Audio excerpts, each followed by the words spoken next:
They say blood is thicker than water, but for a young man named Alex, it felt more like a sea of ridicule he was drowning in. In the opulent living room of his family's estate, his worn-out clothes were the punchline to a cruel joke, his dreams the subject of their laughter.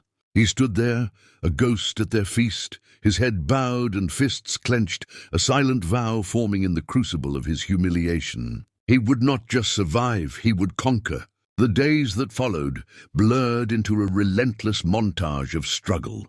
The world outside the gilded cage of his family was harsh and unforgiving.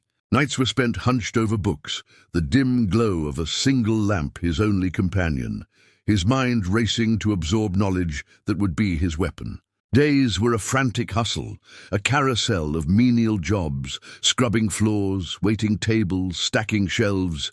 Each dollar earned a small victory, each callus on his hand a testament to his grit. He faced a wall of slammed doors and curt rejections, the echoes of his family's laughter ringing in his ears. But with every fall he pushed himself back up, the fire in his belly burning brighter, fueled by their disbelief. Then the tide began to turn. It started with a flicker, a single spark of opportunity.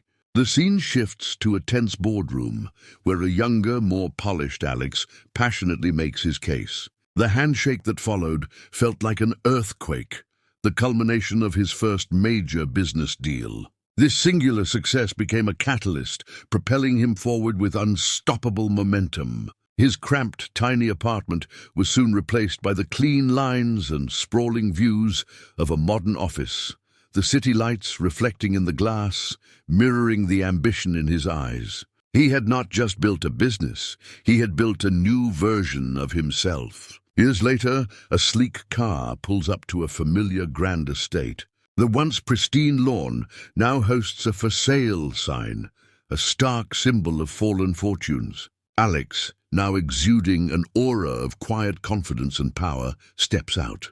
He doesn't gloat, he doesn't sneer.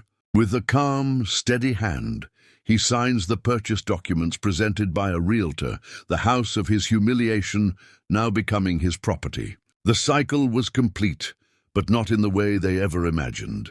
The final scenes are a quiet, poignant reversal of fortune. Inside the magnificent home, his family members pack their lives into cardboard boxes, their faces etched with defeat and disbelief. The last shot shows them standing before Alex in their old living room, a space that is now his. With downcast eyes, they hand him a rent check, their new landlord.